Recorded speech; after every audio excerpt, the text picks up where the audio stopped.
అరే శంకరా, నా పత్తి పంట చూస్తే నాకే గుండె బరువెక్కుతుందిరా.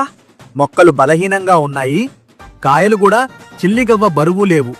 నువ్వు నీ పంటకి ఊరు పేరు లేని బ్రాండ్ విత్తనం వేశావు. నేను మాత్రం తులసి సీడ్స్ వారి కుస్తీ వేశా. కుస్తీనా?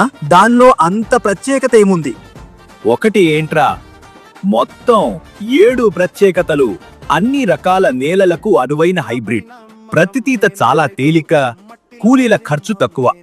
రసం పీల్చేదోమని తట్టుకునే హైబ్రిడ్. దృఢమైన కాండము కలిగి చిక్కటి కాపు కాసే హైబ్రిడ్. పెద్ద పెద్ద కాయలు మరియు అధిక బరువు కలిగిన ప్రతి. తక్కువ పిచ్చికారీలు, తక్కువ పెట్టుబడి, ఇంకా చివరిగా అధిక దిగుబడి, అధిక లాభం. అవును, నిజమే. నీ పంటలోని కాయలు చాలా పెద్దగా ఉన్నాయి. అయితే నా పొలంలో కూడా తులసి సీడ్స్ వారి కుస్తీ కాటన్ సీడ్సే వేస్తా. బలమైన విత్తనం, గెలుపు ఖచ్చితం. కుస్తీ కుస్తీ.